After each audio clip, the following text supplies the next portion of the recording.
Amerika Artı kanalına hoş geldiniz sevgili izleyenler. Furkan Hocam siz de hoş geldiniz. Merhaba, hoş bulduk. Evet yine yoğun bir gündemle seni merakla bekliyorduk, sabırsızlıkla bekliyorduk. Trump sayesinde gündem sıkıntısı çekmeyen bir Amerika'ya uyanıyoruz. O şekilde uyuyoruz. Öncelikle gündeme bomba gibi düşen Atlantic e, Leak, yani bir kazayla yapılan bir işlem sonrasında bakanların kendi arasındaki konuşmasını afişe olduğu bir haftaya uyandık ve o şekilde bir hafta geçirdik. Ee, Şimdi Signal diye bir program var. Bu program güvenli bir program olduğu için kullanılıyor. WhatsApp'ın kurucusu tarafından yapılan açık kaynaklı bir program. Ve bundan dolayı özellikle Amerika'daki basında, mesela New York Times'a girdim ben. New York Times'ta herkesin Signal arama bilgileri, iletişim bilgileri mevcut. Ondan dolayı çok kullanılan bir şey bir kere. Bunu bir söylemek istiyorum. Çünkü Türkiye'de veya da Avrupa'da bu şekilde popüler mi bilmiyorum. Ama burada kurulan bir grup var ve bu grubun içerisinde anladığım kadarıyla sadece bakanlar var ve kazayla eklenmiş bir Atlantik grubundan bir basın mensubu var. Bize ayrıntıları aktarmak ister misin? Tabii. Dediğin gibi Signal diye bu bir uygulama. WhatsApp gibi. Ee, Bu grubun içinde önemli olarak 3 isim var. Daha fazlası da var da önemli 3 isim. Ee, Başkan Yardımcımız J.D. Vance. Ee, Savunma Bakanımız Pete Hegseth. Bir de Ulusal Güvenlik Başdanışmanı. Şimdi o da Mike Waltz diye bir adam. Şimdi şöyle bir şey oluyor. Bunlar grupta ciddi bir mesele tartışıyorlar. Bu da ne? Yemen'de bildiğin gibi iç savaş var ve oraya bir Amerika'nın havadan müdahalesini tartışıyorlar. Ve bu Mike Waltz, yani bu hani baş danışman, ulusal güvenlik baş danışmanı, yanlışlıkla Jeffrey Goldberg diye bir adamı ekliyor. Bu adam da kim? Atlantic diye bir dergi var. Bunun editörü. Genel yayın yönetmeni hatta. Neyse daha sonra tartışıyorlar, bayağı konuşuyorlar. Tabii bu Goldberg de bunların hepsinin bilgisini topluyor. Sonra çıkıyor diyor ki ya beni böyle yanlışlıkla bir gruba eklediler. Bu grupta da e, classified, yani gizli tutulması gereken bilgileri paylaştılar. Ama bütün bilgileri bize söylemedi. Hani hangi bilgiler paylaşıldı. Sadece dedi ki Yemen'e bir saldırı, bir müdahale planı yapılıyordu. Birkaç işte oradan konuşmanın görüntüsünü paylaştı bizle. Ondan sonra hemen ertesi gün tabii herkes yalanladı. Hani orada tamam böyle bir hata yapıldı ama gizli bir şey konuşulmadı dendi. Hatta tesadüf o günün hemen ertesi günü Senato'da bir duruşma vardı. Bu da işte bu ulusal güvenlikten sorumlu görevlilerin Senato karşısında bir hani hesap vermesi gerekiyordu. Orada dediler ki hani bir şey tartışılmadı. Ertesi gün Atlantic bu genel yayın yönetmeni dedi ki yani beni kızdırmayın, tartıştınız, ben biliyorum ve alın size kanıtı dedi ve bir resim daha paylaştı. Bayağı bildiğin şöyle hani gün, saat, hangi uçak nereyi vuracak bunları tartışmışlar, yani direkt yazmışlar. Yani bu Evet, bayağı bildiğin emojileri gizli. de kullanıyorlar. O da benim dikkatimi çekti. Bayağı emojili bir konu. Evet, yani emojileri kullanıyorlar vesaire. Burada benim dikkatimi çeken iki mesele var. Birincisi e, bunu şimdi yaptıkları için tabii hemen savunmaya geçti Trump yönetimi.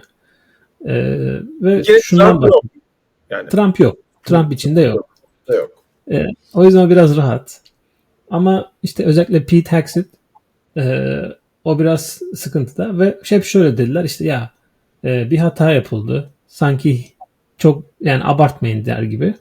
Tabii demokratlar da hemen şunu demeye başladı. Ya işte zamanında Hillary Clinton özel e-mailinden böyle bilgiler gönderince çok neler neler yapıyordunuz diye. Yani bir böyle suçlama var. İkinci mesele de orada J.D. Vance'in bir böyle bir şey tavrı ilgimi çekti. O da ne? Böyle Avrupa'ya karşı bir neredeyse bir hani düşmanlık seviyesinde bir böyle husumet varmış gibi konuşması. Yani onlara yardım etmeyi sevmiyorum. Aslında yardım etmek istemiyorum vesaire. Bunlar benim ilgimi çekti. Şu anda da Geldiğimiz durumda böyle bir ilginç bir leak o yaşandı yani. Ya şimdi J.D. Vance normalde mesela Ivy League dediğimiz ligden bir üniversiteden mezun ama mesela o üniversitelerle ilgili şu anda gündemde, Amerikan gündeminde yine bir durum söz konusu. Normalde aidiyet bağı çok yüksektir biliyorsun. Sen benden daha iyi biliyorsun bu üniversitelerde. Underground'da okurken mutlaka kolejlerinde yani o yatılı olarak kalmalarını ve bir aidiyet bağı oluşturmalarını isterler ki oluştururlar da yani. Mezuniyet törenleri, mezuniyet pilavları olsun, hani bir araya gelmeleri olsun. Ama hiç şey değil. Öyle bir grup gibi değil. O grubun içerisinde gibi değil. Bir koruma statüsünde değil. Ondan dolayı enteresan bir psikolojinin içerisinde. Oraya geleceğim. Yani kendisi yıllardır yaşadığı haksızlığın sonucunda sonunda Amerikan Başkan Yardımcısı olmanın getirdiği özgüvenle bir kin ve nefrete sanki sahip gibi geliyor bana. Belki yanılıyorumdur. Sen ne dersin? Şöyle sorayım. Özür diliyorum. J.D. Vance kimdir? Evet, güzel bir aslında giriş yaptın. Yani J.D. Vance kim? J.D. Vance şöyle bir insan. Aslında böyle biraz dağınık bir aileden geliyor. Zaten bu hayatını çoğu insan bilir J.D. Vance'in. Çünkü J.D. Vance bir yazardı aslında. Yani Yale'da hukuk okudu ve ardından da işte yazarlık yaptı. Eşiyle zaten üniversitede tanışıyor. Ve yazdığı kitap filme çevrildi ve o film bayağı ödül aldı. Hatta büyük isimler oynadı orada. Ve burada herkes J.D. Vance'i tanıdı. Ancak daha sonra birden siyasete atılmaya karar verdi ve Ohio'dan senatör olmaya karar verdi. Burada aslında J.D. Vance'in nasıl bir insan olduğunu görmeye başladık. Çünkü hani J.D. Vance'in demokrat olduğunu kimse düşünmüyordu ama Trump karşıtı bir cumhuriyetçi olduğunu önce sinyali verdi. Ancak baktı ki ön seçimlerde Trump'ın desteklediği adaylar öne çıkıyor. Hemen tavrını değiştirdi. Hatta direkt dedi ki ben hata yapmışım. Trump'ı yanlış tanımışım. Kusura bakmayın dedi. Ve seçildi aslında. Ohio'dan senatör seçildi. Ardından da işte tabii ki de başkan yardımcısı oldu. Şimdi J.D. Vance'te ben dediğim gibi biraz şöyle bir tavır görüyorum. Hani e, biraz böyle sanki kendine tam o grupta yer bulamamış. Böyle bu elitlerin geldiği veya bu yönetimde yer bulamamış ve o yüzden de biraz böyle bir sükse yapmaya çalışıyor. Bir ses çıkarmaya çalışıyor gibi bir hali var. Bunda da en çok hani yumrukladığı grup diyelim Avrupa oluyor nedense. Yani orada hani biraz da Trump'ın böyle arkasından aynı söylemleri abartıyor gibi.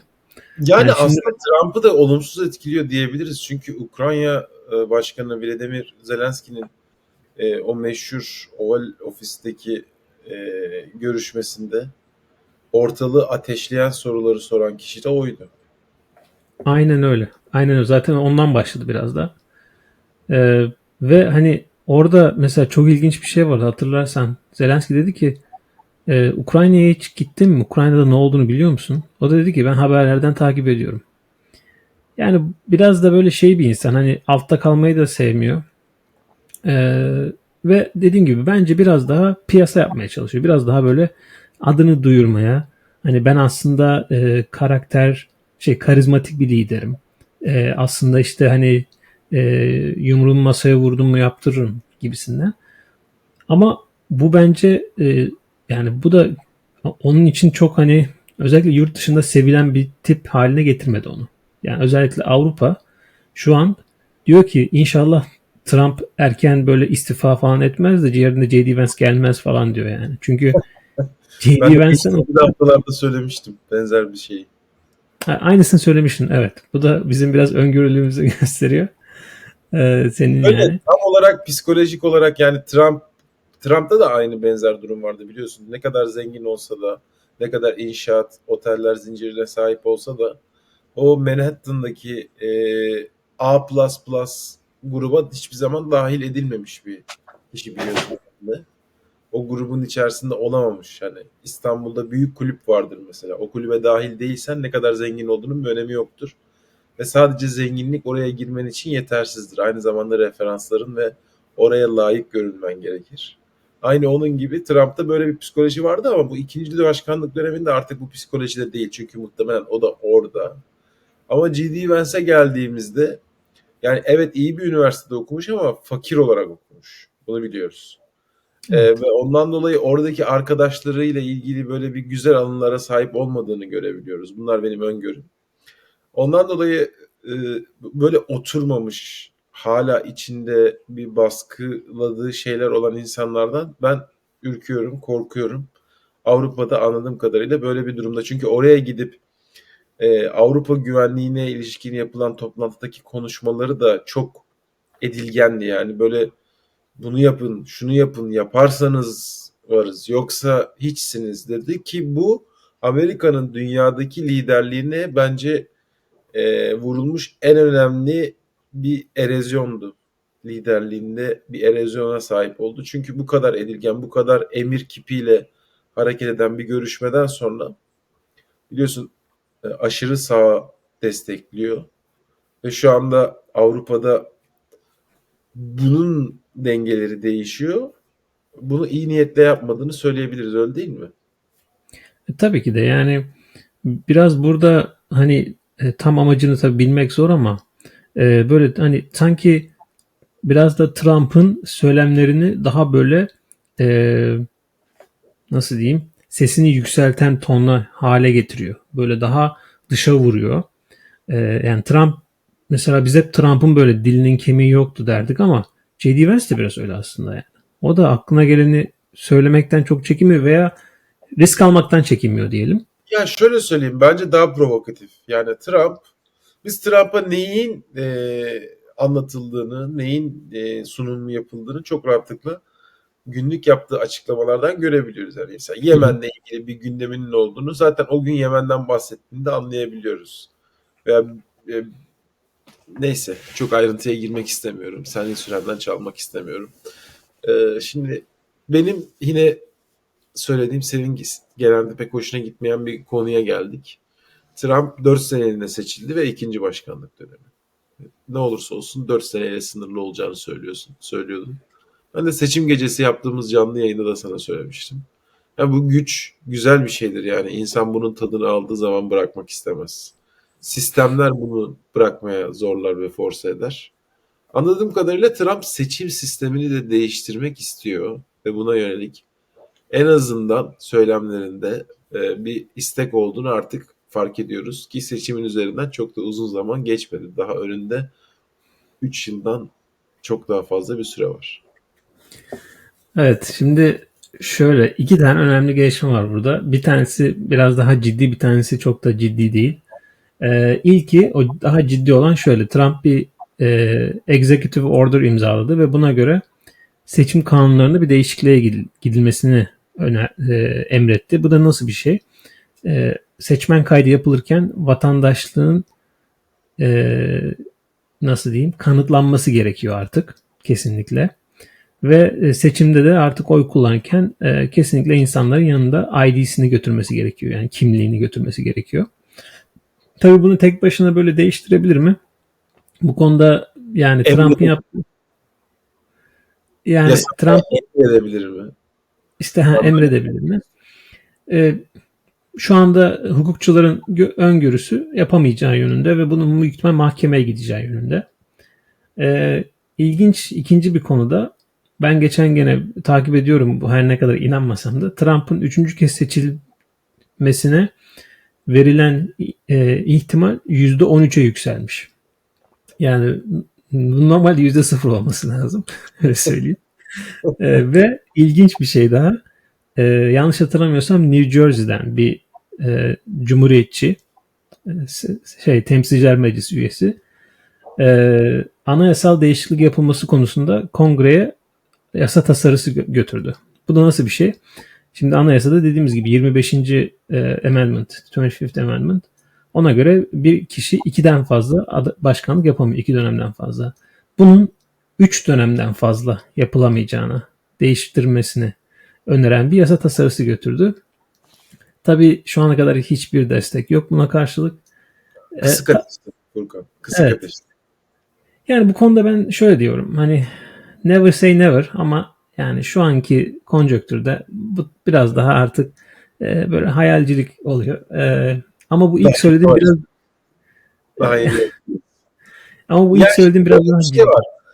Ben de temennim seninle aynı yönde. Ama hayattaki yaşadığım tecrübeler e, bana bu karakterdeki insanların kolay kolay vazgeçmeyeceğini söylüyor. Ki şu ana kadar ki yapmış olduğu hareketler de böyle 4 yıllık bir başkanın yapacağı hareketler gibi durmuyor. Tabii ki her istediğini yapamaz insan. Bakalım bize gelecek neler getirecek. Evet, Green Card başvurularına ile ilgili de bir gündem maddesi var. Green Card başvuruları nedir? İnsanlar, farklı ülkedeki insanlar Amerika'da oturma izni ve çalışma iznine sahip olabilecekleri bir çekilişe katılıyorlar. Ve bu çekiliş sonucunda eğer talihli olurlarsa kendi ülkelerinde konsolosluklara gidip oradan sıralarını bekleyip Amerika'ya direktman çalışma izni ve oturumla gelebiliyorlardı. Trump bundan çok rahatsız. Ama Amerika'yı Amerika yapan, Amerika'yı bir dream, bir hayal haline getiren en önemli uygulamalardan bir tanesiydi.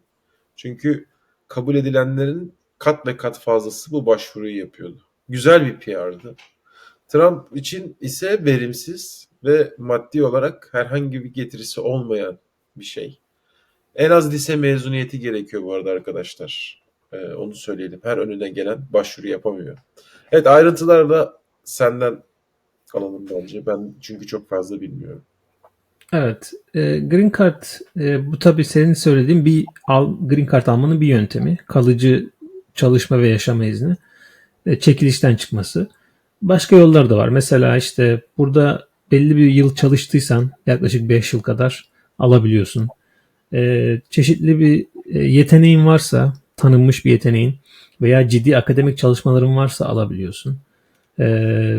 Birisiyle evlendiysen, bir Amerikalı ile evlendiysen alabiliyorsun. Ve bir yolu daha var. O da ne? Amerika'ya iltica edersen. İltica başvurun kabul olursa alabiliyorsun. Şimdi burada Trump e, bununla ilgilenen kuruma, USCIS dediğimiz kuruma bir direktifte bulundu ve dedi ki bu iltica yapanların, hani iltica başvuruları kabul olmuş ve Green Card'da alma hakkı kazanmışların başvurularını durdurun dedi. Yani mesela diyelim ki siz geldiniz, iltica ettiniz, kabul edildi ve Green Card'a başvurdunuz. O şu anda başvurunuz durduruldu. Bunu neden yapıyor? Burada şunu istiyor Trump, bu kişilerin tekrar ve tekrar böyle gözden geçirilmesi, bir güvenlik soruşturmasına girmesi. Şimdi burada sıkıntı olan şu, zaten bu insanlar iltica kabul sürecinde bir kere o güvenlik soruşturmasına giriyor. Bir O kere yüzden buna gerek Amerika'ya vizeyle girdilerse o zaman bir background check yapılıyor. Amerika'ya gelip Amerika'da iltica ettilerse ISIS'tan bir daha bir background check yapılıyor ve bu zaten tabii. süreçleri çok uzatılıyor diye tartışmalar var. Ama approval olduktan sonra, kabul aldıktan sonra Biden zamanında bir sene bekleme kuralı kaldırılmıştı. Kabul alır almaz Green Card başvurusu yapabiliyorlardı. Şimdi önemli bir haber verdin. Gerçekten ben haberdar değildim. Bu kişilerin bu başvuruları tamamıyla dondurulmuş durumda. Evet, Doğru yani mu? şöyle, hani gönderseler de başvurularla ilgili bir işlem şu anda yapılmayacak. Yani şu an karar verilmeyecek. E, Şimdi ilk dönemde de buna benzer şeyler yapmaya çalıştı. Mesela ne yaptı? Sizin gönderdiğiniz, atıyorum, Green Card başvurunuzda dedi ki bir tane bile kutucuk boşsa hemen sorun niye boş diye. Mesela atıyorum orada middle name var, takma ad. İşte orası neden boş? Veya şuradaki adres kutucu neden boş? Yani her şeye bakın falan dediler. Bu şöyle bir sıkıntıya sebep olacak. Hani bu tekrar devam eder. Bunda bir şey, hani ben ciddi bir değişim beklemiyorum ama şimdi zaten Amerika'da bir sıra birikimi var bu göçmenlikte. Yani Amerika'nın şöyle bir kanunu var. Diyor ki ben senede şu kadar kişiye green card verebilirim diyor. Mesela atıyorum 300 bin yaklaşık. Ve diyor ki eğer 300 binden fazla kişi başvurursa bir sonraki seneye kalır onlar. Özellikle Covid zamanında bu sıra bayağı uzadı çünkü işlemler durdu. Biden bunu aslında sırayı azaltıyordu yavaş yavaş. Her sene böyle %10 %10 falan azaltıyordu. Ve Trump'la bu tekrar artacak gibi duruyor. Çünkü burada bu kurumun bütçesi belli ve bu fazla güvenlik soruşturmasına girince bu ekstra bütçe demek. Bir de işten çıkarılmalar olursa bu kurumda yani daha da sıkıntı olacak gibi. O yüzden Amerika'da göçmenlik işleri biraz yavaşlayacağı benziyor. Ya Bu zaten şekilde de bürokrasiye bu verdiği emirle işleri yavaşlatın diyor. evet Aslında biraz öyle oldu. bu. Evet. Ben bu sürecin yavaşlatılmasını istiyorum. Güzel bir haber değil ama neler getireceğini bilemeyiz. Green Card bekleyen insanlar, hani Amerika'da hepimiz bu süreci öyle ya da böyle farklı sebeplerle aldık. O Hı hı. bekleme süreci gayet gergin, tedirgin ve sıkıntılı bir süreç. Bu durumdaki izleyenlerimize sabır temenni ediyorum. Şimdi göçmenlikle ilgili kısma geldik. Ne yapıyor? Green Card alma süreçlerini yavaşlatıyor. Sınırda sizi hiç iyi karşılamayacağız, sakın gelmeyin diye baskılama yapıyor. Gelmiş olanlara welcome demiyor ve hatta onların herhangi bir hatasını bekliyor sınır dışı etmek için. Evet, sınır dışına geldik. Sınır dışları nasıl gidiyor? Sınır dışı ile ilgili geçtiğimiz haftada neler yaşandı? Buradan Evet. başlayalım istersen. İki tane önemli haber diyelim var bununla ilgili. Birincisi Avrupalıların böyle sınırda yakalanıp hapse atılması ve sonra sınır dışı edilmesi. Birkaç kere bunu duyduk son haftalarda. Yani mesela bu Almanya gibi, atıyorum İngiltere gibi Amerika'nın normalde vize istemediği ülkelerden gelen vatandaşlara sınırda eğer hoşlarına gitmezse veya mesela telefonuna bile bakma hakları var insanların. Telefonda hoşlarına gitmeyen bir şey bulurlarsa direkt geri göndermeyi bırak, bir detention center'a gönderip orada biraz tutup sonra geri gönderme gibi bir uygulama var şu anda. E, O yüzden Avrupa'daki çoğu ülke şu anda Amerika'ya seyahat konusunda bir uyarıda bulundu. Dedi ki Amerika'ya seyahat edecekseniz dikkatli olun. Kesinlikle hani sürenizi aşmayın. Gitme sebebinizi doğru söyleyin. Ve yani burada biraz da sınırdaki güvenlik görevlilerinin de tabii tavrı önemli. Çünkü bu durumlarda bazen şöyle de bir şey oluyor. Güvenlik görevlisi böyle baskı yapmak istiyor ve sana böyle ardı ardına sorular soruyor. Siz de atıyorum yabancı dilin, yani yabancısınız, İngilizceniz çok iyi değil. Heyecanlanıp yanlış cevap verebiliyorsunuz. Benim bir kere mesela başıma şöyle bir şey geldi. Hemen anlatayım. Eşimle Kanada'ya gittik. Eşim de yabancı, Tayvanlı. Dönüşte sordular. Eşim o zaman Tayvan'da yaşıyordu. Ben Amerika'daydım. Ziyarete gelmişti. Dedi ki işte bana dedi nerede yaşıyorsun? İşte dedim Washington eyaletindeyim falan. Eşime dedi ki sen nerede yaşıyorsun? O da heyecanlandı. Hani nerede kalıyorsun dedi sandı. Dedi ki ben de Washington'dayım dedi.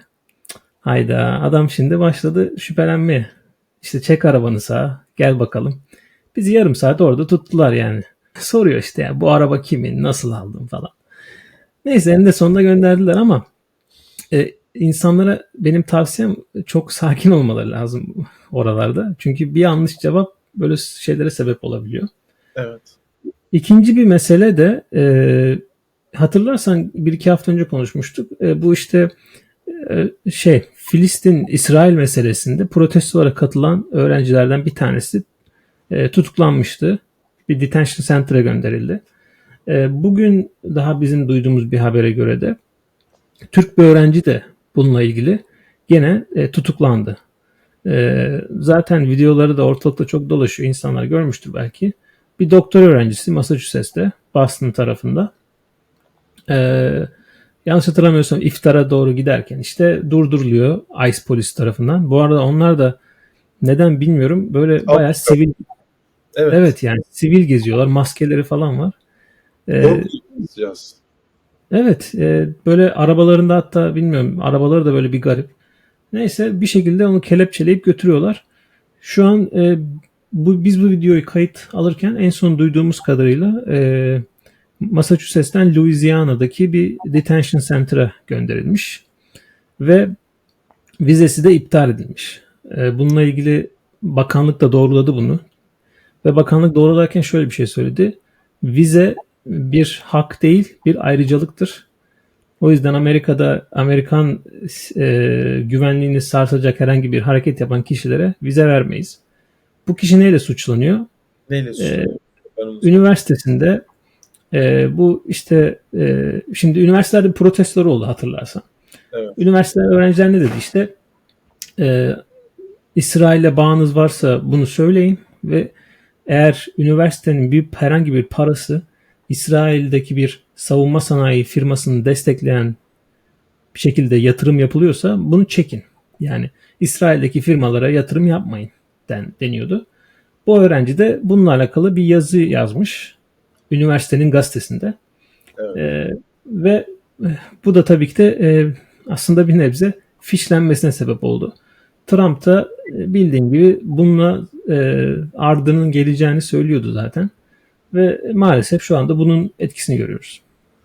Türk Büyükelçiliği konuyu yakından takip ettiğini e, ve bununla ilgili aileyi bilgilendirdiğini söyledi ayrıca. Ben de onları ilave edeyim. Evet, yani Trump'ın söylediğiyle yaptığı arasında çok büyük bir fark yok. Ondan dolayı söylediklerini yapmaya devam edecek ve devam ediyor. Bu konuyla Evet. ilgili arkadaşlar, herkes kendi fikri, herkes kendi tercihleriyle yaşıyor. Ama Amerika'da bir gerçek var. Biden zamanındaki gibi değil. Trump herhangi bir şekilde İsrail'i hedef alan fikir, düşünce özgürlüğü içerisinde dahi olsa bürokratik olarak kendi elinde olan imkanları kullanarak bunu engelleyecek. Buna göre hareket etmenizde fayda var. Tabii ki insanlar orada yaşanan trajediye ilişkin açıklamalar yapıp bunun bedellerini ödeyebilir. Ama bu konuda fikir özgürlüğü, düşünce özgürlüğü şu anda kalkmış durumda. Ben de bununla ilgili kendi izlenimlerimi aktarmak istiyorum. Çok kısaca. Geçtiğimiz hafta Kolombiya Üniversitesi'ndeydim. Orada izlenimler edindim. Oradaki öğrencileri, oradaki protestoları biliyorsun. Kolombiya Üniversitesi ile ilgili Trump'ın şu an en sevmediği üniversiteler listesinde birinci sırada. İki konuda baskı yapıyor. Bir tanesi e, bu cinsiyet seçim olayı ile ilgili. Özellikle üniversite bu konuda başı çekiyor. Sen de biliyorsun. Herkes istediğini cinsiyete sahip olabilir diyor ve buna yönelik ciddi uygulamaları var. Yani bütün üniversitelerde gördüğüm bir şeydir ama yani çoğu tuvalet mesela cinsiyetsiz. Hani tek kişilik tuvaletlerden bahsetmiyorum. Hani bunu gerçekten oradaki kampüs kültürüne yerleştirmişler ve o şekilde ilerliyor. Bir, bundan çok rahatsız Trump. İkinci olarak da e, eylemlerden ve eylemlerdeki söylemlerden. Biliyorsun rektörü değişmişti. Uygulamalar çok büyük değişikliğe gitmiş. Bir kere güvenlik görevlisi sayısı yaklaşık 10 katına çıkmış. Üniversitelerin ilk katlarında ve girişlerinde güvenlik görevlisi sayısıyla öğrenci sayısı birbirine eşit diyebilirim Furkan. Biliyorsun açık kampüse sahipti. Kolombiya Üniversitesi'ni ziyaret edebiliyordunuz. O meşhur bahçesinde, parkında fotoğraflar çekilebiliyordunuz. Alınmıyor. Ee, Özellikle ziyaretçi olarak veyahut da başka bir sebeple geldiğinizde de çok büyük sıkıntılar oluyor. Ana meşhur giriş kapısı tamamıyla bir çadır kurulmuş ve kapatılmış. Orada ayrıntılı işlemler yapılıyor eğer öğrenci değilseniz girmek istiyorsanız. Öğrenciler maskeyle giriş yapamıyor. Maskelerinin açılmasını ve kimlikle doğrulanması bekleniyor. Ve o protestolarda da bir taraftan devam ediyor. Rektör uyarmıştı, yapmayın demişti. Çok enteresan protesto gösterileri devam ediyor. Çünkü öğrenciler geri adım atmıyorlar. Bunları aktarmış olayım. Bir tartışma, bir gerginlik devam ediyor. Ama bununla birlikte alınan önlemler, özellikle yeni güvenlik önlemleri, güvenlik kameraları, daha fazla tedbir, daha fazla baskıyı öğrenciler görüyor ve buna karşılık da bir tepki veriyor. Evet, iki farklı görüşün tartışması yaşanıyor ama Cumhuriyetçilerin başı çeken lideri bu açıklamaları yaparken Demokrat Parti, ben inatla bunu söylemeye devam edeceğim herhangi bir açıklama gelene kadar, Demokratların liderliğini oluşturduğu fikirlerle ilgili herhangi bir liderlik söz konusu değil. Her grup kendi açıklamasını yapıyor, kendi kavgasını veriyor. Bu daha nereye kadar gider? Bizi neler bekler? İzleyip göreceğiz.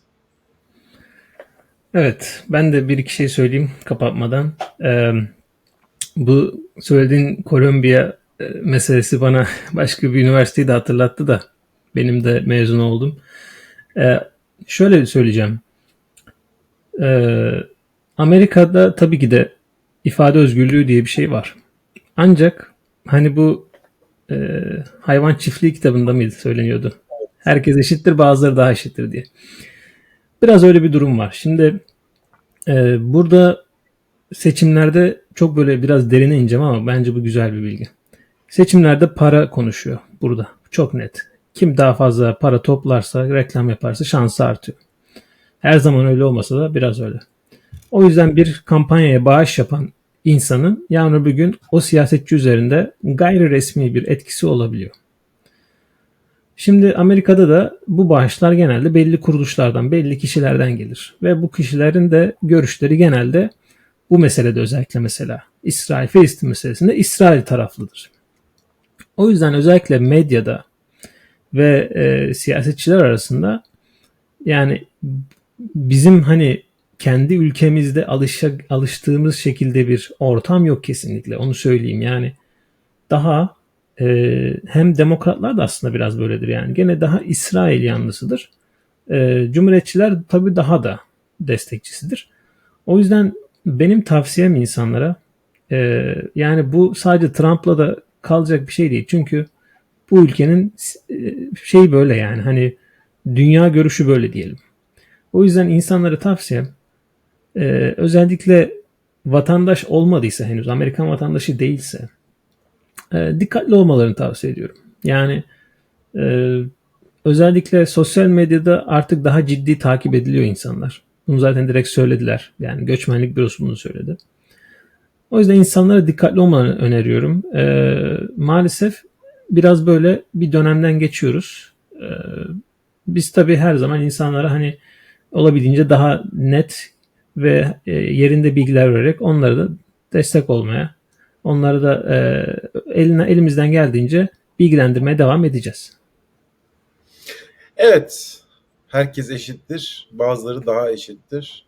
İnsanlara fikirlerini değiştiremezsin ama fikirlerini dile getirip getirmeme konusundaki alanı sınırlayabilirsin.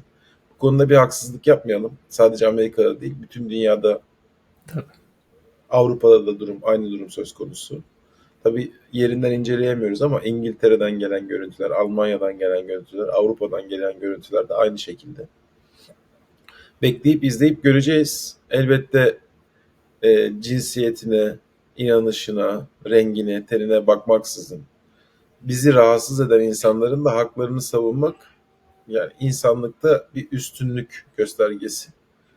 Bunu böyle hissetmekte bir sıkıntı yok hala. Ama bunu dile getirmekte. Yani her söylediğimiz doğru olsa da her doğruyu her yerde söyleyemediğimiz bir dönemden geçiyoruz. İzleyenlere bizi izledikleri için, destek oldukları için, takip ettikleri için, yorumlarıyla bize katkı sağladıkları için, merak ettikleri soruları Furkan hocamıza sordukları için teşekkür ediyoruz. İyi bir hafta geçirmelerini temenni ediyoruz. Bizi takip etmeye devam edin lütfen.